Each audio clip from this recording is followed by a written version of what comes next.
Hello, and we are back with another RiftGuides WildRift video. And for today, we are going to take a look at the full release list of the 4.4 patch notes. And obviously, Riot dropped the ball rather early, even though the patch is only supposed to be released tomorrow. But due to the embargo, I was not able to talk about this earlier. So well, we're kinda late, but here we are. For this patch, we'll get Fiddlesticks. We also get other champions, so keep that in mind. We also get a new wild pass where we get Echo. And this skin looks substantially better than the Senna skin ever looked before. So it's kind of weird to see how crazy good this skin looks compared to the Senna one. I really hope we get a new one soon. We also get the new ranked rewards, and here we have a beautifully looking Ashe skin. Like, look at her. This is just gorgeous, if you ask me.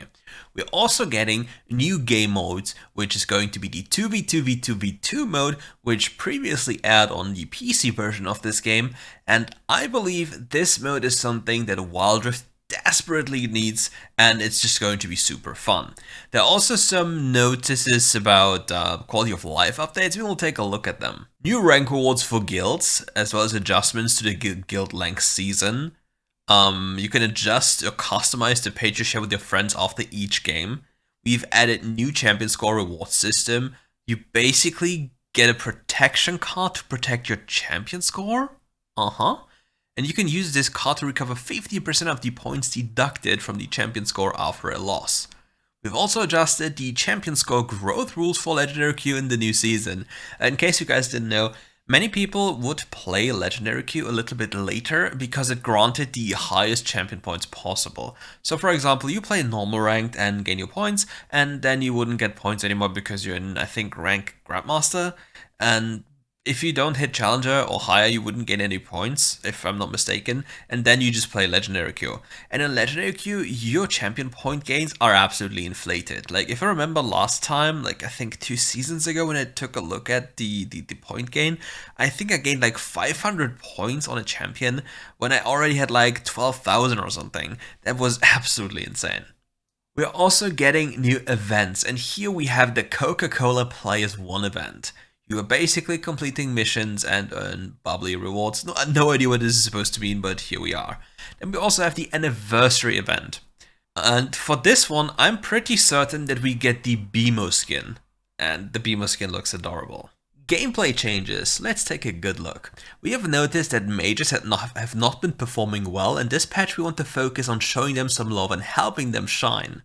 Our main goals with our adjustments were to give them more survivability and mobility, so we have given a handful of mages extra movement speed, as well as adjustments to wind up time on casting abilities and mobile cast. These changes should give some mages more opportunities to kite their enemies, especially in the later stages of the game. We also want to give some mages some more build options, since right now they are lacking items to help them against heavily shielded foes or in early game skirmishes. A lot of builds are also tied to always having Rabadon's Death Cap and Void Staff. One of the items we are going to be adding to the shopkeeper's inventory is a classic, Mage's Soul Stealer. If you're feeling risky, you can pick it up and snowball your advantage if you get some earlier kills. Mages have also often struggled with pushing and clearing waves because of the smaller map on WildRift, so we've also adjusted the positions of the brushes on both sides of the mid lane, which should give you more space to duke out a 1v1 versus your lane opponent. So I'll be very honest, mages were not weak at all, not the tiniest of bit. They were decently powerful. Well, they were very powerful. For example, in pro play, mages had way higher priority than AD carries. Mages are also way easier to play. The moment you realize that you can just play around your cooldowns and throw spells out with Luden's Echo, you have Giga Impact. And you can really not mess this up compared to an AD carry. So for example, if you put a casual player on a mage, you'll have far more success in a sense of being relevant in the game, in a sense of dealing damage, than for example with an AD carry that requires some kind of mechanics. Simply due to the nature of how the damage is dealt, how positioning works, how he has to expose himself to threat, etc. So yeah, they were surely not weak. Now let's take a look at the movement speed adjustment changes. Ahri gets 5 movement speed, Annie gets 5 movement speed, Janna, Cannon, Lilia gets 10, well this is not going to save Lilia, I hate to break it to you. Lulu gets 5, Lux also 5, Morgana 5, Nami 5, Orianna 10. That's actually quite huge because for Orianna it matters a lot to be more mobile since she's so, well, immobile. Seraphine also gets 10, really nice for her. Sona gets 5, Soraka gets 5, Swain gets 5, Teemo gets 5, which is kind of weird because Teemo is not a mage, but well, here we are.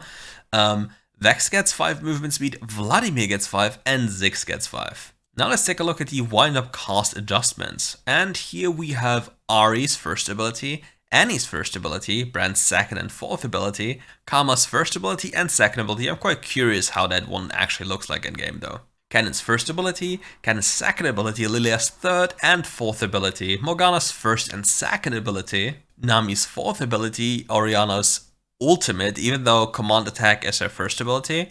Maybe there's a typo here. Let's, we'll see as the patch progresses, right?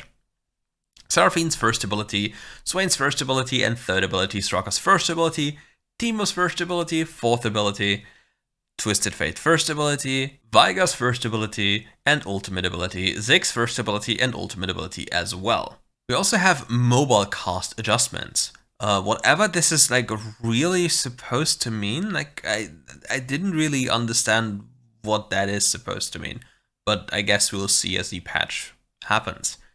Veigar's second ability, Nami's second ability, Lulu's first ability, Vex's second ability, Morgana's ultimate ability, and Lux's second ability. This is basically everything in terms of stats. I don't really understand why they're giving mages more movement speed compared to like other more like intuitive stats, for example HP, because in the past the Cloud Dragon was removed from the game because it's not really satisfactory. Like you didn't really see the effect of this. With movement speed it might be the same in raw stats because you don't feel it, and if people don't feel satisfied with how the game functions, then yeah, it's not really a good thing. The same thing also happens a little bit later when we go to the dragons, because that is very, very, very important, because we need to talk about this, because I believe it's a grave mistake. But first, let's talk about items. We have Crown of the Shattered Queen. 3000 gold, 150 health, 70 AP, 200 mana, 10 ability haste, and 7% magic pen. Builds out of a Lost Chapter, an X-Tech Alternator, and some extra pocket change. Safeguard ability. Grant a spell shield that blocks the next enemy ability when the shield is broken. Reduce incoming damage by 70% for 1.5 seconds on a 40-second cooldown. Poise. Provides 20 ability power while safeguarded. If you deal magic damage to an enemy champion while using an active ability, it will reduce Safeguard's cooldown. In-game, I believe it is said that it's 5 seconds, so yeah, you have the idea. But there's one little trick thing about this. You need to be out of combat for 5 seconds for the shield to recharge. So even if you have the cooldown on 0, it still takes some time, 5 seconds, to then reapply the shield. Kempang Chainsword. 2800 gold, 200 health, 40 attack damage, 10 ability haste. Builds out of a Caulfield's Warhammer and Executioner's Calling. Dealing physical damage to enemy champions applies 50% grievous wounds. The issue with this item is anti-healing is now exclusive to this item for AD champions and Mortal Reminder. Mortal Reminder is like 500 gold more expensive, and therefore as a consequence, many people will not complete early. You'll basically just build the Executioner's Calling, which has 40% grievous wounds. So the only upgrade you would gain from completing the item would be another 10%. And most champions who deal physical damage would not want this item simply for the fact because it lacks armor pen. Because if you can just go for Mortal Reminder, which has less AD but up to 30% armor pen and crit on top, you would rather prefer that item over this item any day of the week. Oh yeah, and going back to the Crown of the Shattered Queen, this item is broken.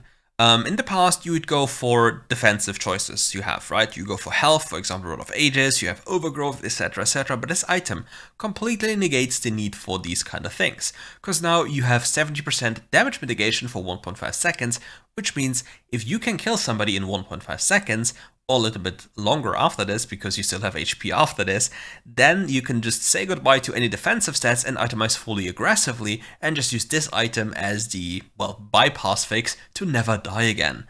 Not only this, it also has magic pen, so keep that one in mind. So champions like Kassadin, Diana, Fizz, all of these champions will literally abuse these items or this item very early on, probably second item. Like you have boots, and then you go for Luden's Echo, or boots and go for Nashor's, like any AP item, and then into Crown, and then into Rabadon's Death Cap, or Magi's, and then Rabadon's Death Cap, or maybe even Infinity Orb.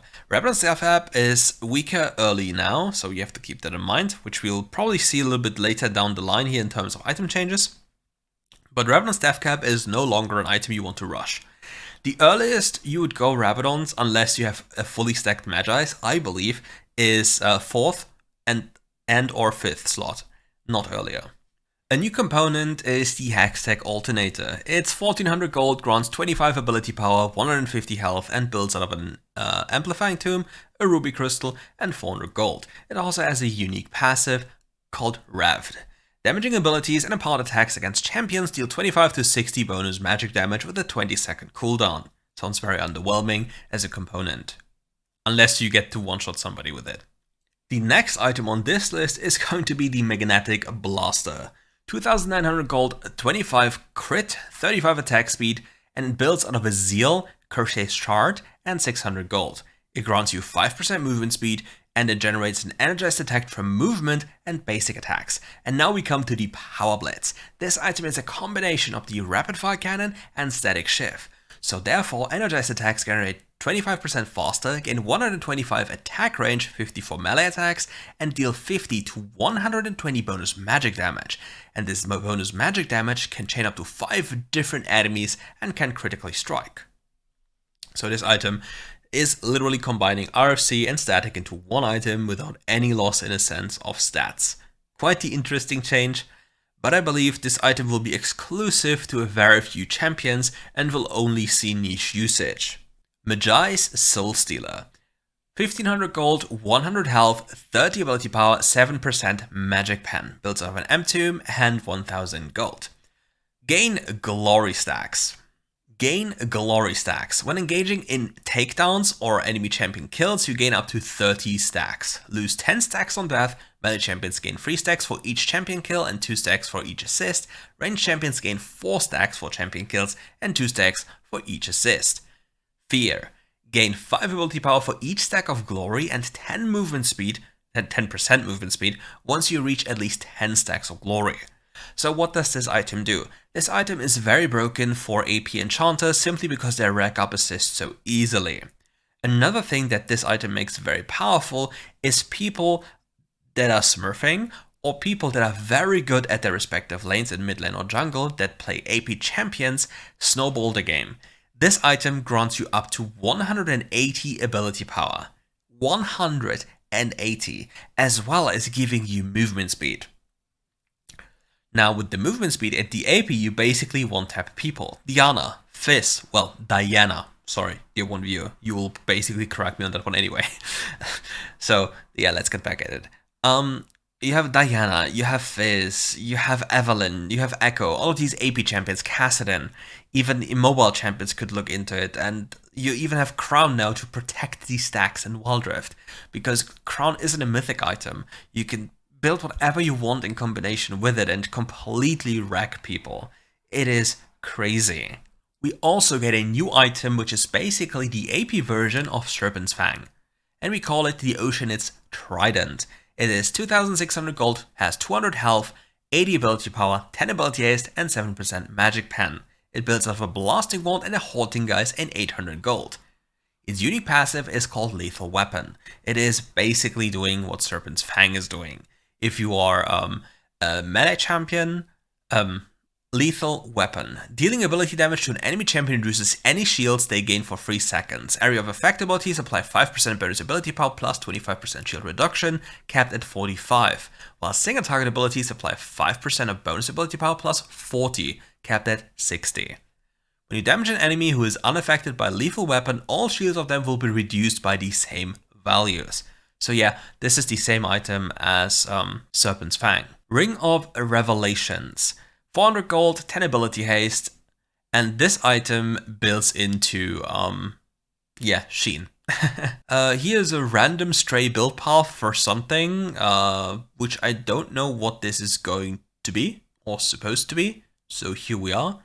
but we also have Surging Scales.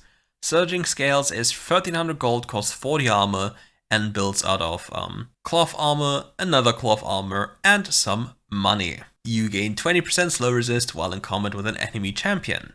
Item changes. In previous patches we've seen that some items are too expensive to build. Even if you're farming well in your first pack, you aren't able to pick up a full item, which delays your build and power spike. So our goal with these adjustments is to give you a smoother build path. Additionally, we want to take a look at some of the marksman items. While we are happy with the changes we made to marksmen a few patches back, we want to make a few more adjustments to make some of the items more viable, also combining some of the effects from different items. So we have an Amaranth Twin Guard build path update. Every AP item is now getting Magic Pen, and we get build path changes. Archangel is 7% Magic Pen. The build path is changed, getting a Ring of Revelation to match the ability haste. Awakened Soulsealer is the new item, builds out of a... That doesn't make sense. Awakened Soulsealer doesn't build of these items. Oh wait, no, I'm stupid. It's Awakened Soulsealer. I'm stupid. Awakened Soulsealer is not Magi Soulsealer. My brain just went completely to Narnia.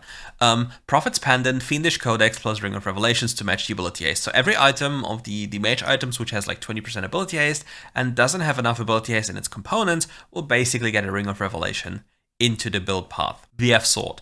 Instead of just building out of one long sword, it now builds out of two long swords, so it makes it easier for you to basically spend your gold. You don't have to wait for 1000 gold to spend it, you can basically just buy two long swords and be happy with it, which is a major difference in damage for laning.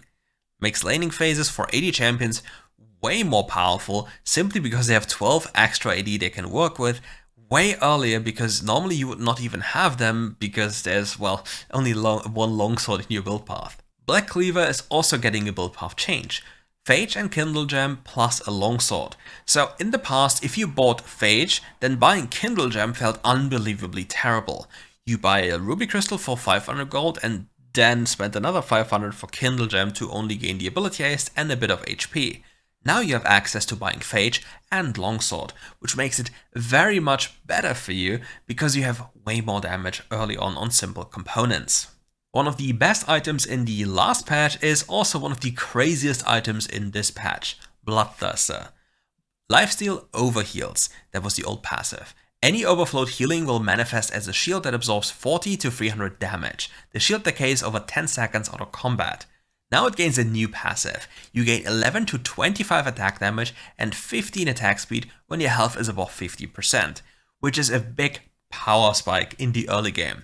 The downside for this change, however, is in late game you are weaker, because the shielding is really something you really loved having, simply because you can just go into the jungle, quickly stack it up, and basically increase your HP pool by about like 15%, give or take, which is very powerful for an AD carry, because being alive equals dealing DPS, and dealing DPS equals, well, winning. Cosmic Drive is also getting 7% Magic Pen. We don't really care about this item, it's barely built. Crystalline Reflector. The cost of this item is increased by 100, it gains 150 health, its armor goes down by 10, and its ability haste is getting removed. The build path update is now a Seeker's Arm Guard plus a Haunting Guise plus 900 gold. It also gets a changed passive. The old passive was casting a champion ability will grant you a mirror fragment up to 3, and each fragment can block 10 flat plus 5% physical damage from the champion and deals 20 flat damage plus 10% magic damage.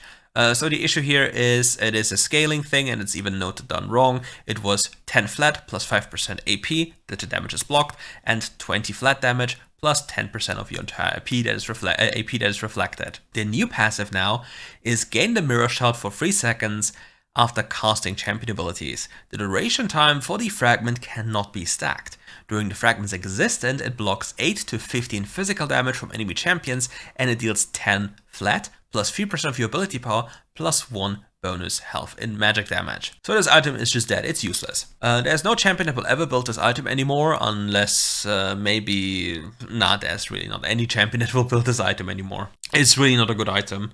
They basically killed it. It doesn't scale, it is worse overall, it doesn't even have ability haste anymore, so I don't really understand why this happens. Yeah. That item. In Death's Dance, we've seen some incidents where the bleeding effect from Cauterize on monsters and minions would interrupt players' recalls, causing their back timers to be ruined or getting them caught by foes. So we've removed the possible effect of Cauterize on monsters and minions so players can get their recall off as fast as possible. No longer effective on minions and monsters. Is this a real change that is relevant? I mean, it's quality of life for people who are not paying attention, but I don't think it's a really big change that matters too much. At least I can't think of any. Deadman's Plate is getting a build path update, Edge of Night is getting a build path update, Harmonic Echoes is getting a build path update, and we get some stat changes to items.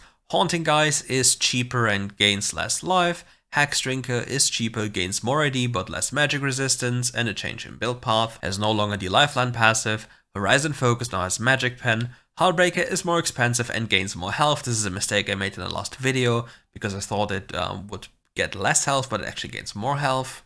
Infinity Orb gains Magic Pen, Magic Pen. Yorm's Fist is cheaper and has less life. Last Whisper is more expensive, but gains more Armor Pen, which is really nice for the price tag increase, because you pay 200 gold more, but you gain 5% extra Armor Pen. Liandry's Torment has 50 HP more for no price increase, and 7% Magic Pen. That is quite a lot. That is quite an insane buff for the item. Liandry's build path is also getting updated. We get a Ruby Crystal in there, which is really cool, which makes a lot tankier. Lichbane, also Magic Pen now. Build path update as well. Lost Chapter is getting cheaper, that's that's another typo. It's mana. Maximum mana is 150 to 200.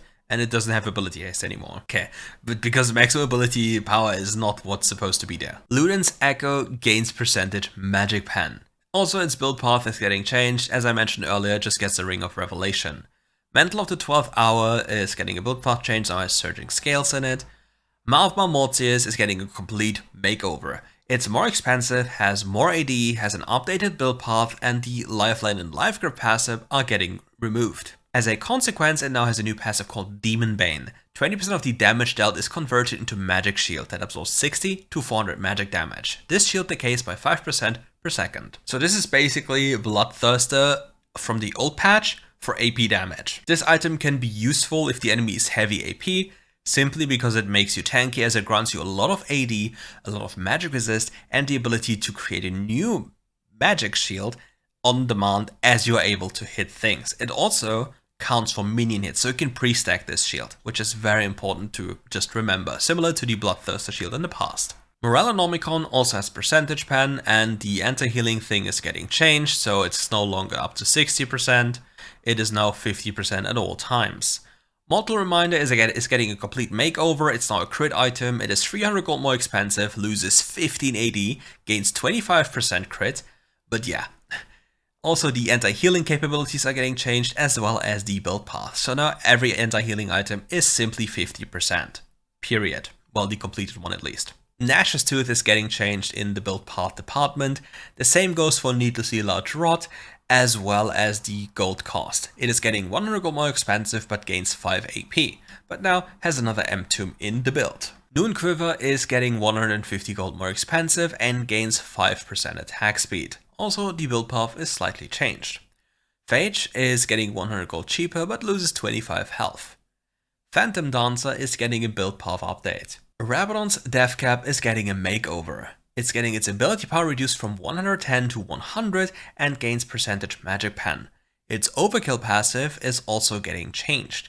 The old passive was increasing its ability power, or your entire ability power, by 40%. The new one is increasing your ability power to 20 up to 45% based on level. So this item will be stronger in the late game, but substantially weaker in the early to mid game. Recover is a new item. The gold cost is increasing from 900 to 1400, the build path is getting updated into having 2 daggers in it. It also gains a new passive called Reinforced. The attacks deal 15 on-hit bonus physical damage, which is basically the extra cost added on top. Riftmaker has now 7% Magic Pen and also an updated build path. It now builds out of Hextech Alternator, Fiendish Codex, and 800 gold. Rod of Ages is also getting the percentage pen. Rune's Hurricane is also getting changed, but there's a mistake as well. Rune's Hurricane is no longer a crit item. Yes, that is correct. It is 100 gold more expensive. Yes, that is correct, but the other things are missing. Number 1, it grants you 30 AD or 60 AP, which is adaptive, and its bolts can still crit. Like, it doesn't have crit anymore, but the bolts it shoots can still crit. This item is very good for Twitch, a potential item for Senna still, but for most other champions, it probably has died. Maybe Kale can use it. Ah, never mind, they just put it down here. Well, haha, funny. Anyway, now moving on to other things. Sarah's Embrace, 7% Magic Pen. Serpent's Fang. It's basically what I said about the new AP item, now for the physical. So we have a difference between AoE for mages and single target, and here we have a difference for melee champions and ranged champions. So yeah, melee champions have a bigger shield cut than ranged champions have. Sheen is getting 100 gold cheaper without any change in its functionality, but now it builds out of a component called Ring of Revelations. 400 gold plus 400 gold.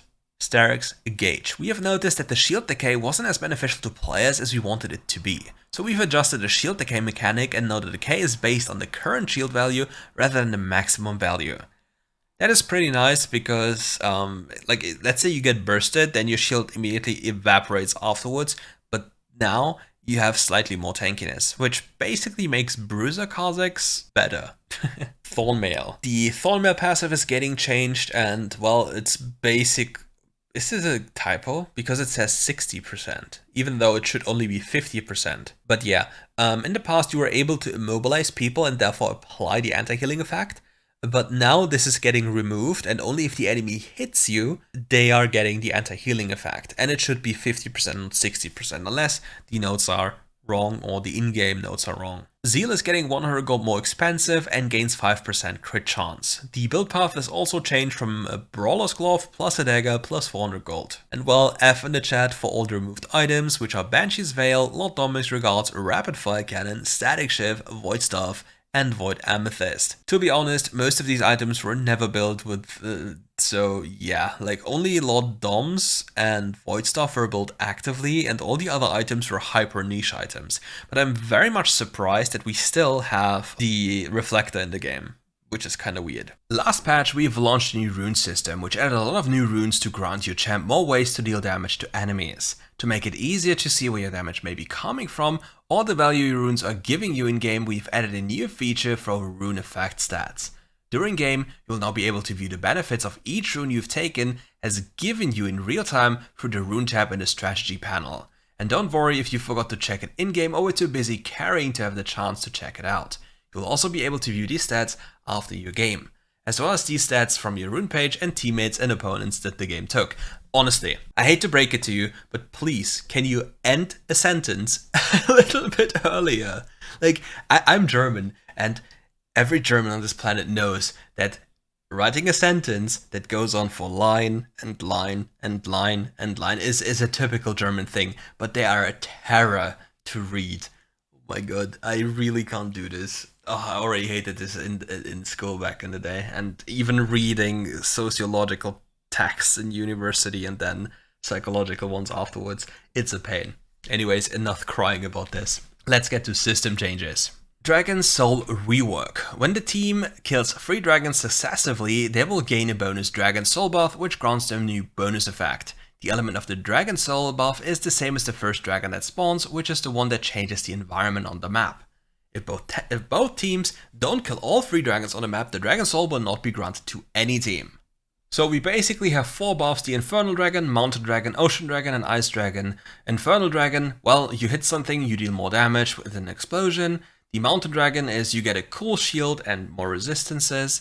The Ocean Dragon is you regen more stuff over time when you hit an enemy champion. And the Ice Dragon effect is, yeah, you gain ability haste, and if you hit somebody, you're basically getting a Z ultimate, right? If you were to directly compare it to something, is you hit somebody and then the mark is applied, like Z's ultimate, and then after some time it pops and deals extra damage. If you look at these values, you'll be like, that is all cool and all nice, but there's a big problem. Why is the Dragon Soul less powerful than 3 dragons in the last patch? Why would I want to settle for this kind of a soul when the previous buffs from all dragons combined were so much more potent. And now we talk about the thing about visible or visibility. Remember when I talked about the Cloud Dragon a little bit earlier?